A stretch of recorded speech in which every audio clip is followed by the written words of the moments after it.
السلام عليكم ورحمة الله وبركاته. ضمن شهيواتنا كنقترح عليكم اليوم هاد السلطة سهلة وسريعة وبسيطة وطعمها رائع جدا، ويعني ما كتاخدش شي وقت طويل، ولكن طعمها فعلا صدقوني كيجي ممتاز وهائل. السلطة هي سلطة الطون او التونة بالمايونيز. كتجي زوينه سواء قدمتوها هكذا يعني في طبق وكليتوها هكذا بالمعلقه، او لا عملتوها على شكل ساندويشات، او لا عملتوها في الطوست. المهم في جميع احوالها رائعه.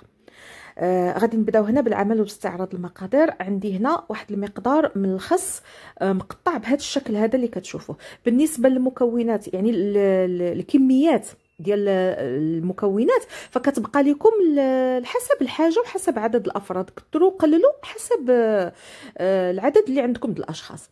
عندي هنا حبتين من الجزر او الخيزو محكوكين بداك الشكل الخشن، وعندي هنا علبه متوسطه او زوج علب صغار ديال الذره مصفيه، وعندي هنا مقدار حسب درجه الحموضه اللي كتبغيو ديال الكورنيشون او لا الخيار المخلل مقطع قطع صغار بحال هذا الشكل. وعندنا المكون الاساسي اللي هو الطون او التونه.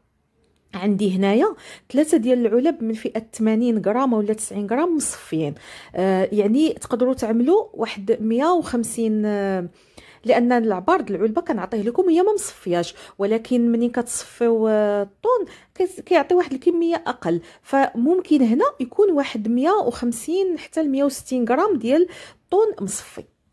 غادي تضيفوها على باقي المكونات وغادي تخلطوا. حاولوا ما تخلطوش بزاف بحيث تهرس لكم ديك القطع ديال الطون، يعني لابد تلقاو شي قطع هكذا صاينين. هنا غادي نجيو للصلصه. الاساس ديالها المايونيز، فغادي تاخذوا حتى الصلصه المقدار ديالها عملوه حسب ذوقكم، واش كتبغيوها عامره بزاف او لا قليله.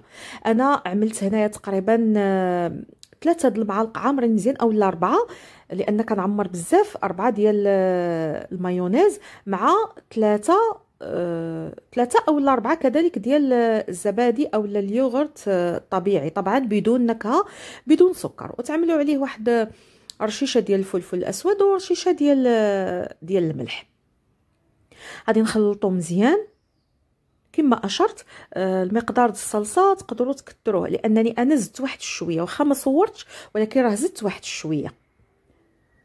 هنايا حسيت ان الكميه د المايونيز غالبه على الزبادي فضفتو. غادي تخلطوا مزيان حتى تجانس المكونات.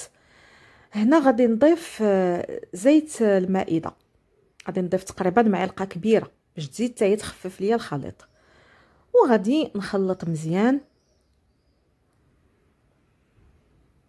هنا النوعيه المايونيز اللي خدمت بها انايا شويه سميكه، يعني كتبغي شويه ديال الضرب ديال انكم تطربوها، ولكن الا خدمتو بشي وحده راه خفيفه راه غادي تخلط لكم مزيان.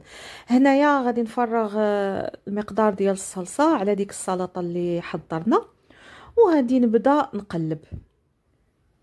غادي تقلبوا مزيان حتى تخلل هذيك ديك الصلصه المكونات كامله. انا كما اشرت راني زدت واحد شويه صافي. هنا غادي نحطوها تبرد في الثلاجه، ومن بعد حتى الوقت التقديم عاد غادي تحطوها في طبق. تقدروا تعملوها في طبق كبير كما هكا، في اطباق فرديه، تقدموها على شكل ساندويشات كما بغيتو. في جميع الاحوال كتجي ممتازه.